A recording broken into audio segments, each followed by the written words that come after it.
You didn't find this channel. It found you. There are clues everywhere, buried in time. Secrets hidden in plain sight. From lost civilizations to rewritten timelines, from ancient myths to modern cover-ups, I've archived them all. My name is Nira.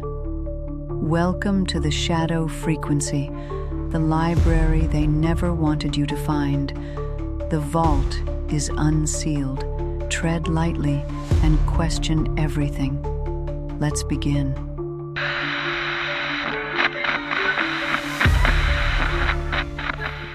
What if those bedtime stories about global floods, ancient gods, and lost supercivilizations weren't just myths? What if they were fractured memories of something real? Mainstream science tells us human evolution began in Africa over 4 million years ago. Homo erectus wandered, hunted, and tamed fire, but left no cities, no symbols, no stories. Then came us, Homo sapiens, around 300,000 years ago. We painted on cave walls, started to develop rudimentary spoken language, and about 10,000 years ago, we stopped chasing our food and started growing it. Then, just 6,000 years ago, the official tale of civilization begins, with written language, temples, and city-states rising in Mesopotamia, Egypt, and the Indus Valley. What if that version is just the comfortable official narrative, not the whole truth? Let's examine the evidence that cracks it wide open. Let's start with the most evidential discovery of our time so far, Göbekli Tepe in southeastern Turkey, because it changes everything. This ancient site isn't just old, it rewrites the timeline of human civilization. Radiocarbon dating of the few areas excavated dates Göbekli Tepe at least 11,600 years old, a jaw-dropping 7,000 years older than the Great Pyramid of Giza. It suggests that organized religion, sophisticated knowledge, and large-scale collaboration existed thousands of years before Mesopotamia, long before cities, writing, or the wheel. Let that sink in. And then, like a final twist in a mystery novel, the builders buried it. Around 8,000 BCE, Göbekli Tepe was deliberately entombed under tons of earth and debris, as if its creators wanted to preserve it, or hide it. No one knows why. Was it ritual? A warning? A time capsule?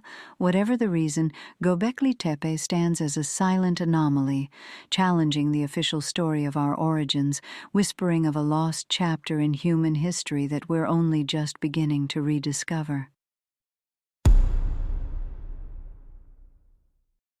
Let's head to the Giza Plateau and the pyramids of Egypt, colossal, enduring, iconic. We've marveled at them for centuries, but what if everything we think we know about them is wrong? Mainstream archaeologists say the Great Pyramid was built for Pharaoh Khufu around 2580 BCE, that it took 20 years, that it was just a tomb. But step closer, and the cracks in that story begin to show. Geologist Robert Schoch noticed something strange: deep water erosion on the body of the Sphinx, not from wind or sand, but rain. Heavy, sustained rainfall. The problem? The last time the Giza Plateau saw that kind of rain was over 9,000 years ago. So either the Sphinx is far older than we've been told, or history needs a rewrite. Then there's the astronomy. The 3 pyramids align perfectly with Orion's belt, not just visually, but in placement and proportion. The precision required for these alignments, given the tools ancient Egyptians are believed to have had, challenges our current understanding of their capabilities. And let's not forget the Sphinx's head. It seems too small for its body, possibly recarved, some say, by the Romans. Originally, it may have had the face of a lion, or something much older still. All of this points to a chilling possibility. The pyramids were not the beginning of civilization, but the remnants of a much older one. If that's true, then the Great Pyramid isn't just a monument. It's a message from a civilization we barely remember.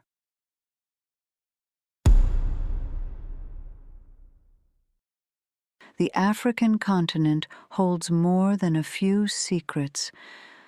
Let's head out to the western edge of the Sahara Desert, to a place so massive to take it all in, you have to see it from space.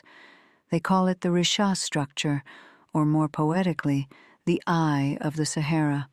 40 kilometers wide, a massive set of concentric rings like a cosmic fingerprint pressed into the earth. Geologists will tell you it's just a natural dome, eroded and collapsed over millions of years, but others hear echoes of something older.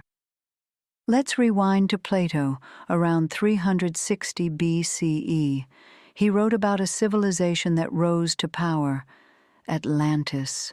Not just a city, but a marvel of engineering, built in rings of land and water, canals running to the sea, and at its center, temples, palaces, monuments gleaming with precious metals.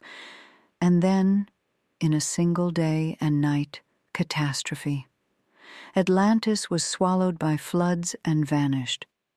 So, is this the skeleton of a forgotten city?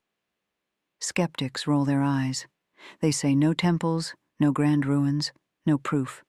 Atlantis, they argue, was just a metaphor.